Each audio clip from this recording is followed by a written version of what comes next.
महापालिका निवडणुकीसाठी सर्वच राजकीय पक्षांनी कंबर कसली आहे। मुंबईत एमआयएमची सभा पार पडली। त्यात एमआयएमचे अध्यक्ष खासदार असदुद्दीन ओवैसींनी भाजप शिवसेनेवर जोरदार टीका केली। मुंबई महानगरपालिकेचं बजेट 37,000 कोटी रुपये आहे। मात्र हा पैसा योग्य पद्धतीने खर्च झाला असता तर मुंबईच्या झोपडपट्टी परिसरातील परिस्थिती सुधारली असती। त्यामुळे सत्ताधाऱ्यांनी टॅक्सच्या पैशांचा हिशेब लोकांना दिला पाहिजे अशी मागणी ओवैसींनी केली आहे। शिक्षणाचं बजेट 2,390 कोटी रुपये असूनही पालिकेच्या शाळांची वाईट अवस्था असल्याचं ओवैसींनी म्हटलं। बीएमसी में जिस पार्टी का कब्जा रहा और जिस सियासी जमात से वाबस्ता लोग जिसको आपने मुंतखब करके रुकने बल्दिया बनाया, इन तमाम ने अपनी अपनी जिम्मेदारियों को सही तरह से नहीं निभाया। ससाण्याची सुटका करण्यासाठी गेलेले अग्निशमनचे जवान राजेंद्र भोजने यांचा उपचाराच्या दरम्यान मृत्यू झालाय।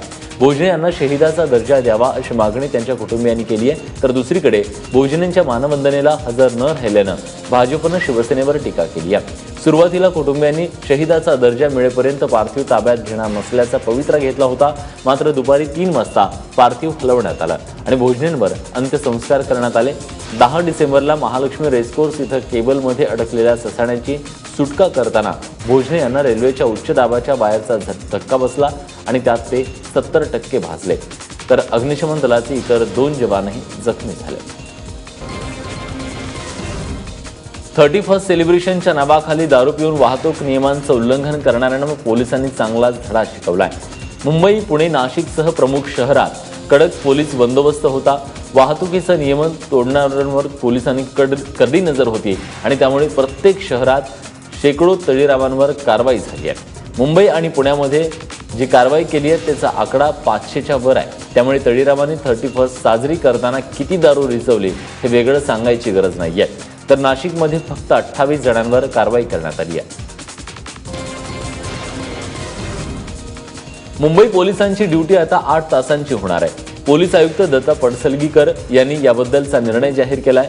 याआधी 14 ते 15 तास अन्यथा पूर्णपणे 24 तास पोलिसांची ड्युटी असायची, ती नव्या वर्षात 8 तासांची राहणार आहे। देवनार पोलीस ठाण्यापासून प्रायोगिक तत्वावर सुरू करण्यात आलेला हा प्रयोग गेल्या नोव्हेंबर महिन्यापर्यंत मुंबईतल्या 32 पोलीस स्टेशनमध्ये यशस्वीरित्या राबवण्यात आला।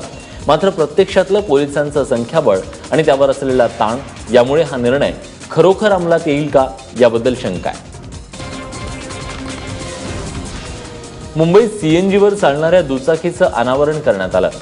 1.2 किलो सीएनजी सिलेंडरची क्षमता असलेली दुचाकी 90 ते 110 किलोमीटर पर्यंत धावू शकते। केंद्रीय पेट्रोलियम मंत्री धर्मेंद्र प्रधान यांच्या हस्ते दुचाकीचं अनावरण करण्यात आलं। स्वस्त आणि पर्यावरणपूरक असं या दुचाकीचं वैशिष्ट्य आहे। दरम्यान प्रस्तावित मुंबई नागपूर या समृद्धी महामार्गावर गॅस पाईपलाईन टाकण्यात येणार असल्याचंही धर्मेंद्र प्रधान यांनी सांगितलंय।